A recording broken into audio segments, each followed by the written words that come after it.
जय हिंद दोस्तों। I hope कि आप सभी अच्छे होंगे और आपकी यूपीएसआई की तैयारी बहुत अच्छी चल रही होगी।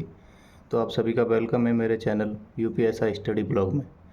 भाई आज हम यूपीएसआई के लिए मैथ के बारे में चर्चा करने वाले हैं, कैसे हम मैथ में मैक्सिमम नंबर ला सकते हैं। तो चलिए शुरू करते हैं। तो सबसे पहले हम बात करते हैं बैच के बारे में। तो आई होप कि आपने कोई ना कोई बैच ले रखा होगा ज़रूर। अगर नहीं ले रखा है तो जहाँ तक मैं सही हूँ, कैरियर बिल पर राकेश सर और आरडब्ल्यूए पर राहुल तेवतिया सर बहुत ही अच्छे टीचर हैं मैथ के। तो अगर आपने नहीं ले रखा है, तो अगर आप अभी भी बैच लेने की सोच रहे हैं तो इन दोनों में से कोई भी एक बैच ले सकते हैं और अपना सिलेबस धीरे धीरे करके कंप्लीट कर सकते हैं। तो सबसे पहले आपको क्या करना है, अगर बैच ले रखा है तो बैच से क्लासेस लेनी है। क्लासेस लेने के बाद अब सबसे बड़ा सवाल आजकल जो ट्रेंडिंग में है कि मैथ के नोट्स बनाने हैं कि नहीं बनाने। तो भाई मैं अगर खुद का एक्सपीरियंस बताऊं या फिर एग्ज़ाम के हिसाब से बताऊं कि एग्ज़ाम में कितना टाइम है, उसके लिए हमें मैथ के नोट्स बनाने चाहिए कि नहीं बनाने चाहिए, तो मैं बोलूँगा नहीं, बिल्कुल नहीं बनाने चाहिए। क्योंकि अभी हमारे पास इतना टाइम नहीं है कि मैथ के नोट्स बनाएं, फिर उन नोट्स को रिवाइज करें, फिर उनमें से जो क्वेश्चन नहीं बनता है फिर उनको दोबारा से देखें, तो ये बहुत लंबा प्रोसेस हो जाएगा। इतना टाइम अभी अपने पास बिल्कुल भी नहीं है। तो फिर क्या करना है, तो फिर यही करना है कि अगर पहले क्लासेस लेनी है, जैसे आपने सुबह क्लास ली तो उसको शाम को दोबारा से उसके क्वेश्चन जो क्लास में कराए हैं, क्लास पीएनजी से या पीडीएफ से या कैसे भी, हमें वो शाम को दोबारा से वही क्वेश्चन लगाने हैं। अगर वो सारे क्वेश्चन हमसे बन गए तो बहुत बढ़िया है। अगर कोई क्वेश्चन नहीं बनता है तो उसमें जो क्वेश्चन क्लास में सॉल्यूशन कराया था वो उसको देखेंगे तो हमें याद आ जाएगा कि टीचर ने क्या बताया था। तो ये कर लेना है। मैथ में नोट्स की कहीं भी कोई ज़रूरत नहीं पड़ती है। मैथ सिर्फ़ और सिर्फ प्रैक्टिस मांगती है। तो हमें क्या करना है, सिर्फ़ और सिर्फ प्रैक्टिस करते जाना है, नोट्स बनाने की बिल्कुल भी ज़रूरत नहीं है। तो सबसे पहला ये डाउट क्लियर हुआ कि नोट्स बनाने हैं कि नहीं बनाने, तो मैं बोलूँगा नहीं बनाने। क्योंकि नोट्स वो लोग बनाते हैं जो शुरू से तैयारी करते हैं और उन्हें पता है कि हमारा पेपर 1 साल बाद है, तब वो धीरे धीरे आराम से नोट्स बनाते हैं पूरे टॉपिक। अगर हम आज से नोट्स बनाने लगे, बैठे नोट्स बनाने के लिए मैथ के, तो हमें 1 साल लग जाएगा पूरे मैथ को नोट्स बना के कंप्लीट करने में। तो नोट्स नहीं बनाने, पहली बात। दूसरी बात, रिवीजन कैसे करें।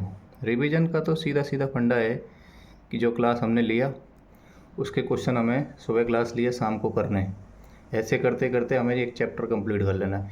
जिस दिन चैप्टर कंप्लीट हो जाए उसके भले ही 1 दिन तक या 2 दिन तक हमें वही चैप्टर के सारे क्वेश्चन दोबारा से करने हैं। क्लासेस वाले हो जाएं, उसके बाद हम किसी भी बुक पे, PYQ बुक हो या फिर किसी भी SSC की बुक हो, किसी भी बुक की, किसी भी मतलब एग्ज़ाम की बुक हो, उसके सारे क्वेश्चन हमें अटैम्प्ट करने हैं। उनमें से जो क्वेश्चन नहीं बनते हम उनको सीधा स्टार मार्क करेंगे और आगे बढ़ जाएंगे। ऐसा नहीं कि उन्हीं क्वेश्चन पे अटके रहेंगे, 15 दिन लगा दिया हमने एक ही चैप्टर पे, ऐसा नहीं करना।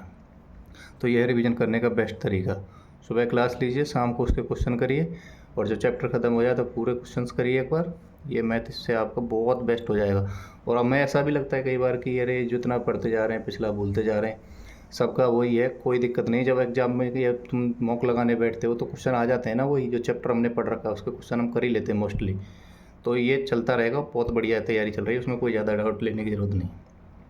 अब हम आते हैं शुरुआत कहाँ से करें, कौन सा चैप्टर। अगर हमने अभी ढंग से शुरू भी नहीं किया है, हम ऐसे ही कहीं से भी यूट्यूब से या कहीं से भी कैसे भी पढ़ रहे हैं, तो ऐसा ना करके अब हमें तरीके से पढ़ना चाहिए।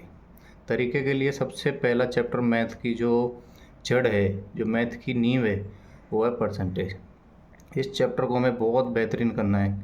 कई बार हम सोचते हैं कि परसेंटेज से एग्ज़ाम में तो सिर्फ एक ही क्वेश्चन आता है, लेकिन नहीं। एग्ज़ाम में भले ही एक एक क्वेश्चन आता हो, चाहे भले ही नहीं आता हो, लेकिन पूरा परसेंटेज CISI में 100% काम आता है। प्रॉफिट एंड लॉस में पूरा, अगर हमें परसेंटेज का बहुत अच्छा ज्ञान है तो हम प्रॉफिट एंड लॉस को बहुत जल्दी कर लेंगे।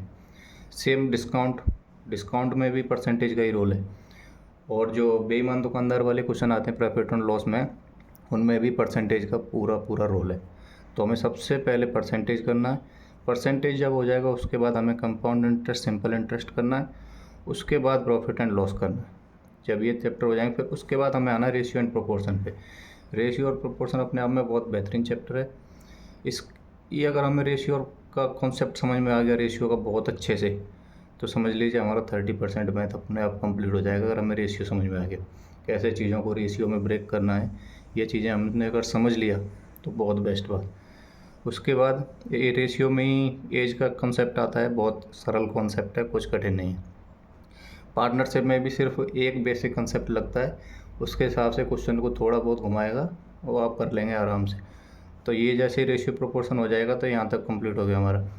फिर मिक्सचर एंड एलिगेशन की बात करें तो मिक्सचर एलिगेशन थोड़ा टफ लगता है, मैं मानता हूँ थोड़ा टफ है भी। इसमें मिक्सचर्स को मिक्सचर को ही मिक्सचर में मिलाना है, फिर उससे कुछ निकालना है, फिर उसमें कुछ डालना है, ये थोड़ा टफ पड़ता है मानता हूँ। लेकिन मिक्सचर को हमें बहुत अच्छे से समझ लेना है। मिक्सचर हम जब समझ जाएंगे तो कई बार प्रॉफिट एंड लॉस में भी क्वेश्चन आते हैं, CISI में क्वेश्चन आते हैं। जैसे कि हमने एक व्यापारी ने 2 वस्तुएं पहली 10% के लाभ पे भेजी थी, दूसरी 15% के लाभ पे बेची, ओवरऑल उसको 18% का लाभ हुआ, तो उसमें हम मिक्सचर लगा सकते हैं। लेकिन हमें मिक्सचर का कंसेप्ट अच्छे से पता होगा तब। तो फिर मिक्सचर एंड एलिगेशन करेंगे, उसके बाद एवरेज करेंगे, एवरेज के बाद स्पीड, टाइम एंड डिस्टेंस, और उसके हिसाब से हम धीरे धीरे अपना सिलेबस को कंप्लीट करते रहेंगे। अब उसके बाद बताते हैं बुक्स कौन सी बेस्ट है।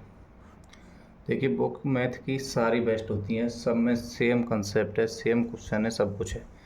लेकिन अगर फिर भी हमें बुक अगर चाहिए तो भाई मैं खुद से सजेस्ट करूँगा आपको, आप राकेश यादव सर,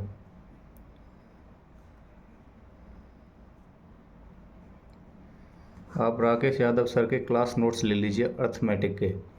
उससे क्या फ़ायदा है कि हर चैप्टर के उसमें लगभग 100 200 क्वेश्चन है, तो हमें किसी भी बुक लेने की ज़रूरत नहीं है। अगर हमने वो क्वेश्चन बढ़िया तरह से कर लिए, उनमें सॉल्यूशन भी दे रखा है, बहुत शॉर्ट सॉल्यूशन जो राकेश सर बहुत अच्छे से कराते हैं।